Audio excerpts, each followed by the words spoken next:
If your pain hurts and it hurts real bad, or if you have feelings that are making you sad, then it's okay to cry. Throughout the entirety of the Hugbox Chronicles videos that I've done, it's always focused on an individual or a group that was at the center of an event. Now, usually that event is fairly mundane. They said something or they did something that caused a massive overreaction. People flipped their shit.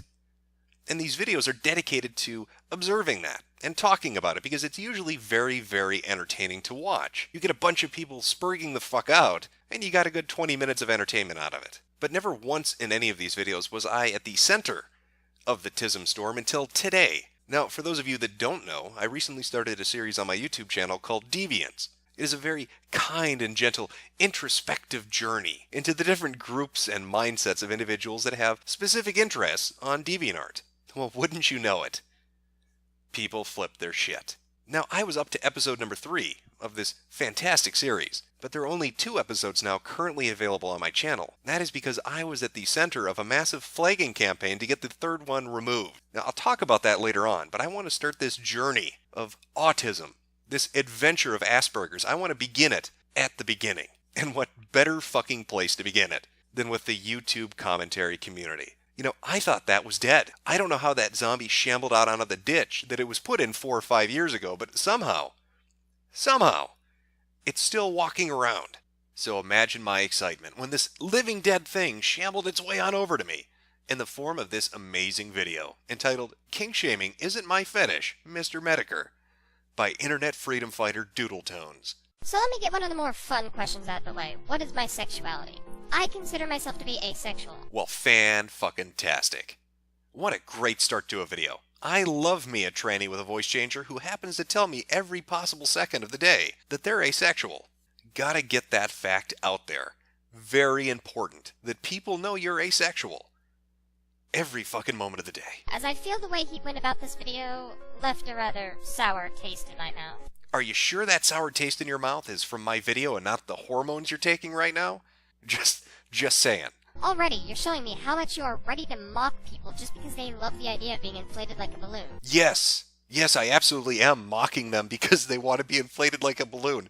How is that hard to understand? And you going out of your way to find this, to hassle them for this stuff, is almost borderline harassment, Jim. Uh-oh. I'm harassing people. Fuck you. You are actively telling your viewers, hey, go harass this kid who basically draws inflation because I don't like it. This isn't a term I throw around lightly, but you are starting a lynch mob, Jim. A lynch mob? Well, I'm just going to add that to the list of accomplishments. If you wanted to riff on the art, that's one thing. But I cannot sit here and enjoy someone who is advocating for cyber harassment. Cyber harassment. Not just normal harassment. It's gone digital. You're just another blatant cyberbully. Just another blatant cyberbully. Well, you can see Doodletoons was a little bit upset. They didn't like my video because I had encouraged people, at the behest, mind you, of the artist, to go and leave a comment, and I even said positive feedback. But apparently that is inciting a lynch mob in the minds of a transsexual slime girl on YouTube. Now, Doodletones, well, she had, wait, what am I doing? He had more to say about this. This video, I stand behind this. This is from their DeviantArt account. It pisses me off that people find this stuff and feel the need to harass people, and in some cases, start lynch mobs about people because some people want to express their kinks in a harmless way. This is a question from Masatima. I've been thinking, your video, Mr. Metokur, were you trolling? P.S. I'm not on any side or anything. I thought both sides were wrong. My favorite part of this is at the very end because it gives a really great insight. I think so far it's been worth it. Being the first to call out a name as big as Mr. Metokur, because truth be told, I think this is something he's needed for a while. Well, thank God, Doodletones is there to call me out. It's something I've needed for a while. What with leading all these lynch mobs, it's very important that somebody stop me before more innocent people are hurt. So, besides the protecting the innocent thing, what other reasons would Doodletones have had to make a commentary on my video? I mean, they seemed a little bit upset. They needed to call me out. It's something that's gone on far too long. It's a lynch mob. Seems to be a bit personally invested. A little bit personally invested. What could possibly... Oh, wait. Regarding the sudden censors. From Doodletones. So, I'm moving accounts. Why? Because my grandmother thinks I have a mental illness and doesn't realize some of the stuff I post online may be for fun. A mental illness? What? What could possibly have made your grandmother think you have a mental illness? Oh, maybe it's, is it that? ABDL, Adult Baby Diaper Lover Role-Playing Group? Doodle Tones, or should I call you by your proper name? Doodle Diapers. Doodle Diapers, do you get off on shitting yourself? Is that what this is about? Were you upset that there's a potential that I may end up doing a video on diaper shitting? And that's why you went off on a tangent for the inflationists defending them? Well, maybe that's not it. I mean, maybe it's just plain and simple ego. They do talk like they're in a holy crusade, like they're going to teach me a lesson because somebody needs to do it, but here comes Doodle Diapers to fight that battle.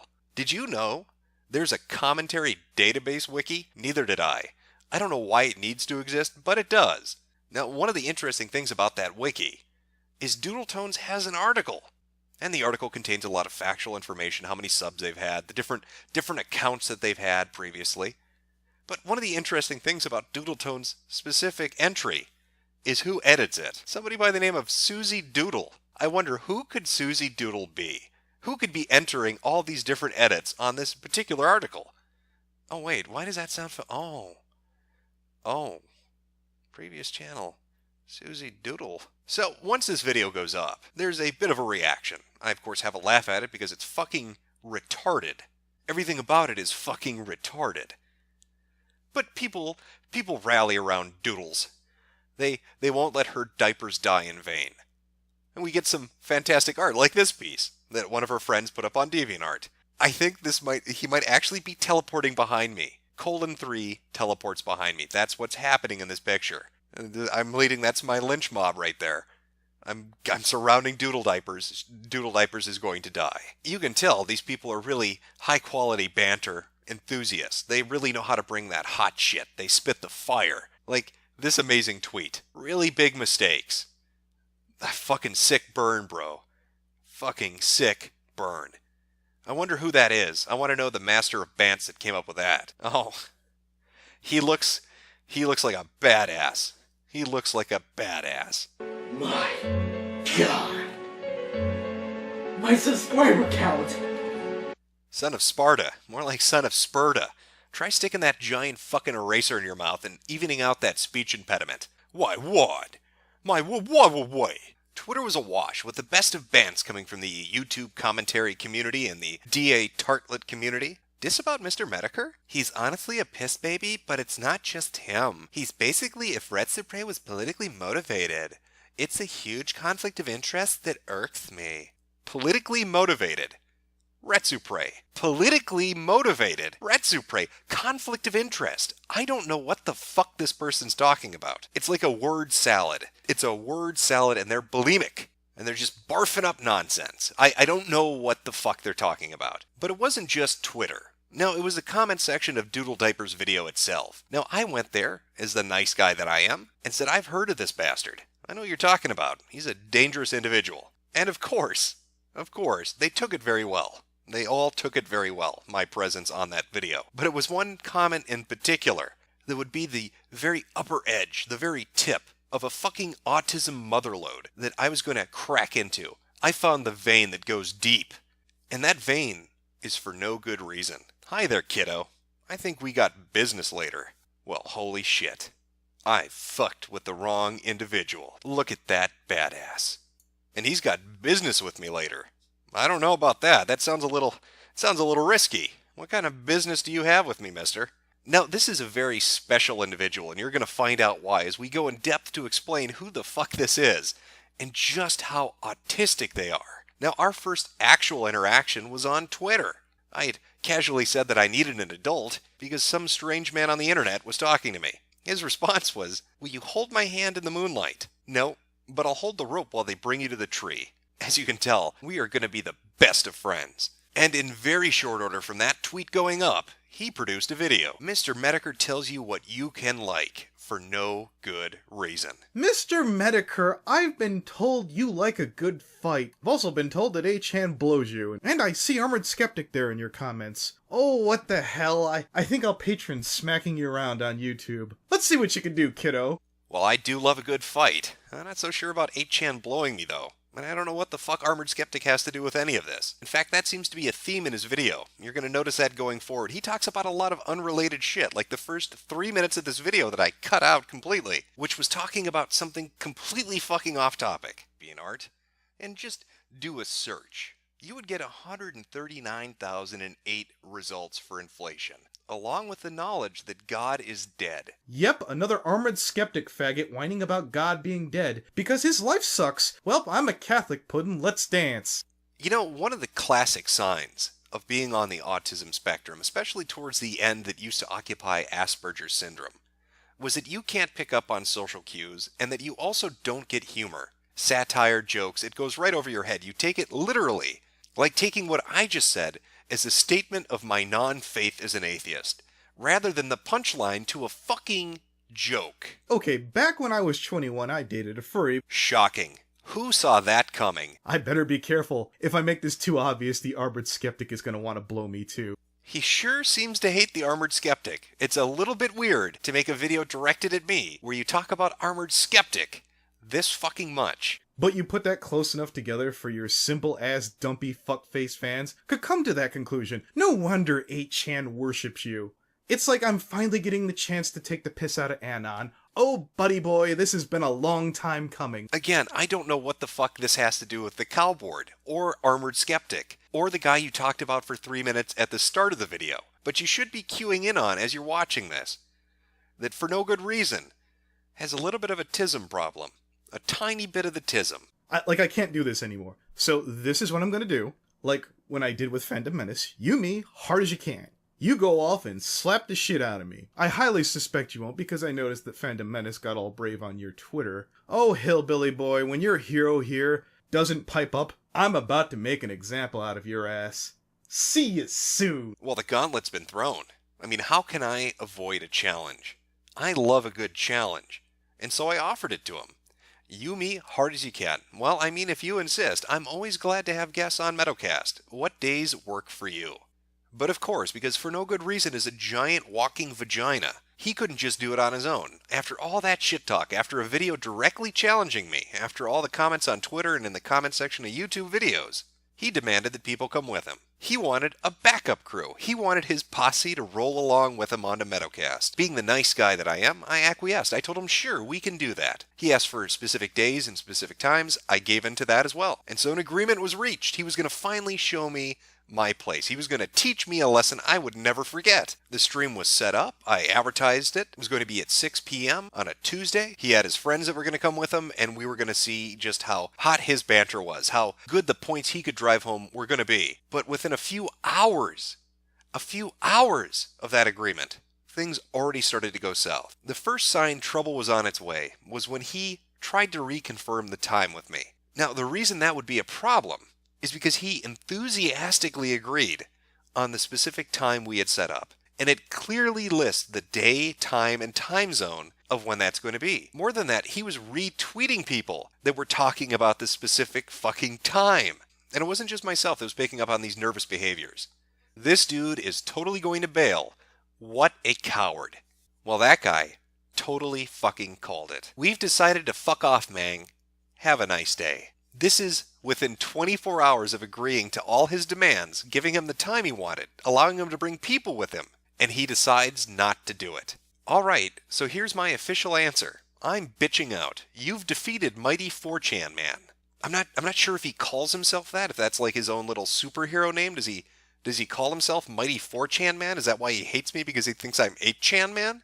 Are we having a Chan war, Anthony? Is that what we're doing? Or is it maybe that you're fucking retarded and you're a coward? See, I have no problem with people running their mouth. They do it all the time. I have no problem with people shit-talking and shit-posting. I love it. I engage in it. But that's not what Anthony was doing. Anthony means what Anthony says. He wanted to come at me, and I gave him the opportunity. I handed it to him on a golden platter, and he backed out. Now, why did he back out after being given everything that he wanted? Well, at first he had said, it's because of work. He wanted me to get on Skype with him because he wanted to tell me that he had a work shift to attend and he wouldn't be able to make the cast. But you know what's strange about that, Anthony? Is the fact that you were on Twitter at 6 p.m. on the day of the Metocast, talking about videos you were uploading at that very moment, and updating other sites that you go to. So if you're working this back-breaking, arduous 12-hour work shift, why are you on social media at the very moment you ducked out of my cast to upload shit and to tweet shit and to write journals and to comment on videos?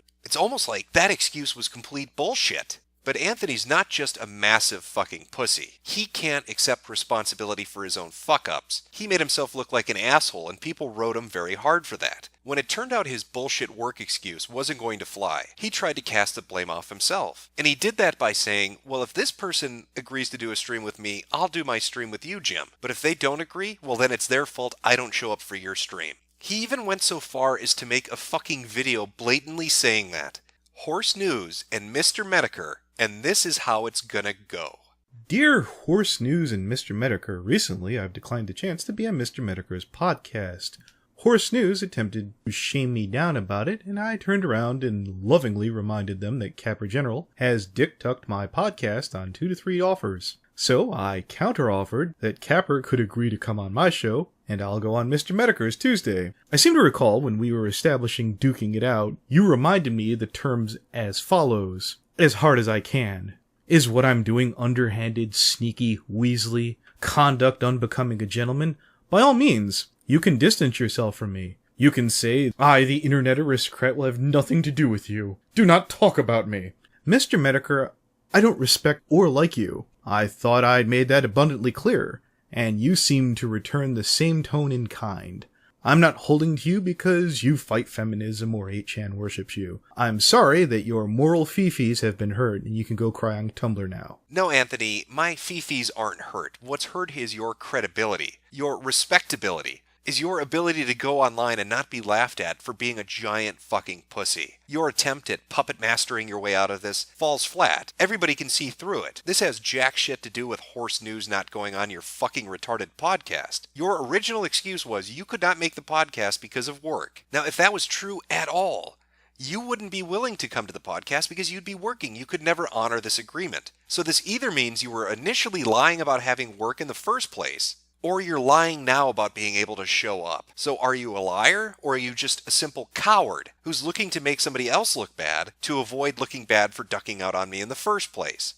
So just what kind of person is for no good reason? What kind of a man is Anthony? Aside from being a giant fucking vagina who needs to invite friends on and then makes up, excuses for why he can't make it and lies about those excuses and then tries to throw the blame onto other people. What sort of character does this man have? The kind of person that dates a furry. Okay, back when I was 21, I dated a furry. Well, Anthony has quite the interesting internet record. For one thing, he's the kind of man that has 4,000 alternate accounts. He's also the kind of man that's too fucking stupid to hide what he does with those accounts. If you look at this list and then go check on YouTube, and do this quickly because he's going to be covering this up, you will see that he subscribes to every one of his own channels and then likes all the uploads that he puts up. It's not just his channels for no good reason or fan and frenzy. He's got multiple channels, all of which like his own content and subscribe to himself. That is why this untalented piece of horseshit looks like he actually has a position in the brony analyst YouTube community. Because that's a thing. That's a thing this furry dating, 36-year-old lives at home with his mother autist is a part of. But he's not just a pathetic sort of son of a bitch that only likes and watches his own content because nobody else will. He's also a cuck. And I don't mean that in the playful banter way of just calling people cuck because you find it funny. He's a literal cuck. In an article entitled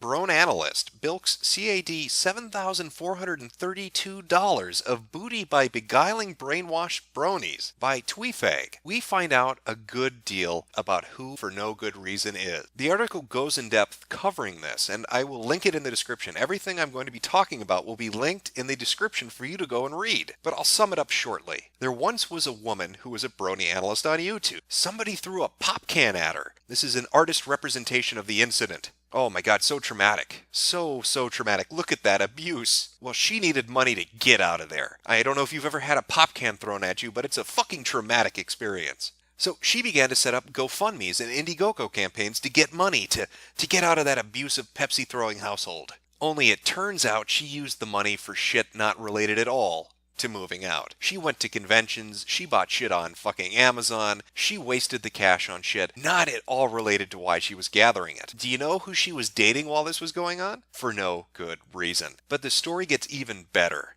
Not only was he dating a brony scam artist, she cucked him. One of the comments in the comment section of a related article, again, it will be linked because it talks about For No Good Reason in depth, says the following. Well, since Horse News won't tell it, I will. The other guy Fallen Wish got a good fuck with at the BronyCon orgy. BronyCon orgy is no other than Toontricity 2K, the same asshole who tried to overdo the GoFundMe Jew scam Fallen Wish did by taking $1,355 from her, and Tan didn't give $700 back. It's right here. Oh, and by the way, FNGR and Toontricity 2K are real buddies, which is kind of ironic when you see fucking No Good Reason talking shit about people at the Riff Cafe or most of the analyst community Toontricity is a part of. It could also mean Toontricity 2K has the same mindset of FNGR, but just hides it. Birds of a feather flock together. I want you to drink that in for a moment. This 36-year-old lives at home with his mother, brony analyst who dates furries. Also got cucked by a woman who scammed the community he's a part of. Then she went and fucked his friend at a BronyCon orgy while he sat at home crying and raising money for her. Now you would think if somebody's that fucking dumb that they would fall for a scam like that it would never ever happen again. You would be wrong. Welcome to Autism City. Population retardation. Please help Quillstroke and Geeky Steven King L. Journal by For No Good Reason up on his DeviantArt account. This was put up a week or so ago. I've had the opportunity to talk to Quillstroke in the past. Recently, sorry, I'm tired, internet stuff going on. Her computer was completely destroyed by her family. The term toxic has been kicked around till it has no meaning anymore. So I'll simply say that she's worse off than anyone deserves, much less someone as respectful and enduring to be around. There's a link to the GoFundMe. Now I know a lot of these are going around, and there are certain people that do use these things for less than earnest ends. You can trust Quillstroke isn't going to go out and buy a 3DS with his money or drop $200 on fan service. Not name-dropping anyone. You want a ringing endorsement? Quillstroke has never pissed me off, at least that I can remember. So I'm glad to back her up here. This dumb motherfucker falls for a scam once. He's dating a girl that lies to him, fucks a friend of his, and steals money from the community he considers himself to be a part of, and he doesn't learn jack or shit from it. He is now doing the exact same thing again and guaranteeing other people that they're not going to get robbed, that they can trust his judgment. What judgment is that exactly? The same judgment that robbed people of $7,500 fucking dollars before? And what toxic environment is she in? Her brother destroyed her computer, so she obviously needs to get out of the house. Oh, I weep for her. That's almost right up there with getting a Pepsi can thrown at you. Now, I'm not saying the brony community is full of retards, but a good portion of it might be. It seems that you can put anything up on Indiegogo and they will fucking throw money at you. You could make up any bizarre bullshit story, and people like For No Good Reason are going to get you money. They are going to guarantee your earnestness and trustworthiness, and they're going to get the rest of their community to give you cash. Doesn't matter what you say, you could make up anything, and dipshits like this fucking cuck will get you paid. So we've established that he is a giant fucking vagina, that he is a massive coward, that he can't fight his own battles, that he lies about why he can't fight those battles, that he tries to pass off blame onto other people, that he's a cuck who gets scammed and falls for the same scam again and again and again. But he's also the kind of person that's so hated by even his close circle of friends that they dump chat logs of the things he says in private. You can find these Skype logs up on numerous threads on numerous websites. They didn't just post them in one place. They posted them all over the place. Chat log after chat log after chat log of people who can't stand his ass and want you to see how retarded he is when he's talking in private. I don't know if I can convey just how much of a spurg this retard is, but I can share with you the numerous communities that are currently talking about him and his previous exploits. All the links for these will be in the description below. Of course, you have Encyclopedia Dramatica. He has his own ED article up there. Then there's Horse News, who has multiple articles up about him, with one specifically talking about him being a spurg. There's Kiwi Farms. He has his own thread on Kiwi Farms. And of course, not to be outdone, he's got a cow thread. Not the first one, mind you. There have been a couple. This is just the newest one. If you'd like to know more about this future suicide, click the links in the description. Go read up on it. It is fascinating. His internet history and spurgery is very, very entertaining, and there are multiple sites that will cater to your interests with different screen caps and background story. Now, a few of the interesting things that have emerged since I did this Deviant series was the argument that's been presented by people like For No Good Reason and Doodle Diapers.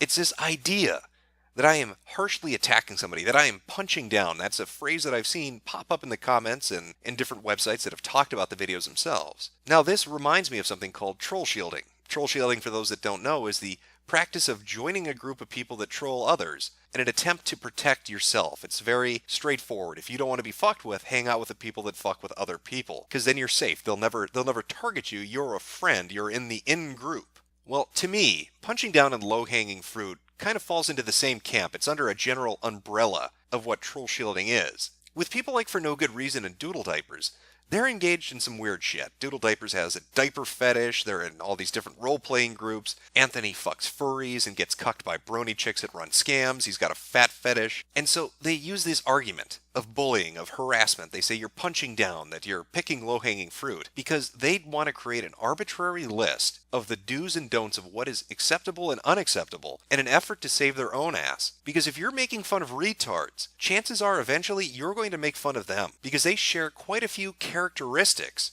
with the people you're already mocking. It's a form of troll shielding. They're not your friend. They're not in the in-group. So instead they try to create some list and make you adhere to it. They try to get you to enter into an agreement with them that, yeah, we can make fun of this, but we can't make fun of that. Yeah, we can make a joke about this, but that's not acceptable. And it's not because they really give two flying fucks about the people you're making fun of. They're just trying to save their own ass. That's all it is. Another thing I've noticed with this particular group, these commentators and analysts, is they like to talk a boatload of shit and then never back any of it up. Not just Doodle Diapers, not just Anthony, not all the people that sent different tweets and left different comments, but it just kept repeating itself. One last example of this would be a YouTuber by the name of Dylan. Now, Dylan made a video about a video about a video. It's a commentary on a commentary on a commentary. Again, like the fucking old days of YouTube, shit that should be dead but somehow still survives. And in that video, he made some not-so-subtle allegations about me being a harasser, a cyberbully, about me sending out people to go harass other people. The same kind of shit that Doodle Diapers was raising in her video, and it's not surprising because they're friends. They do streams together. They hang out together. So he releases his video, and then he goes on to Twitter, and he talks a boatload of shit. Is this sounding familiar? Mister Metokur fans, come get me. You're all special ed kids. I'm not afraid of you. Bring it. Show me the best you've got. So people oblige him. And 2 hours later, and over 100 blocks later, he is no longer saying that. He went from making Slenderman jokes and posting XD in every single tweet to screaming cunt and blocking every single person in sight. Not just on Twitter, even on YouTube, on his own video, saying that he wasn't going to put up with it. It wasn't fair critique, so he was going to delete those comments. And the craziest thing about it is, these people are not the worst. This is just the appetizer. The main course is coming up, because the worst people are the diaper lover community. The people that I briefly touched on at the very end of episode 3. The people that flagged a video. The people that threatened me with lawsuits, with the police arresting me, with having my channels and social media accounts shut down, and sent me death threats because of 9 seconds of audio at the end of one video.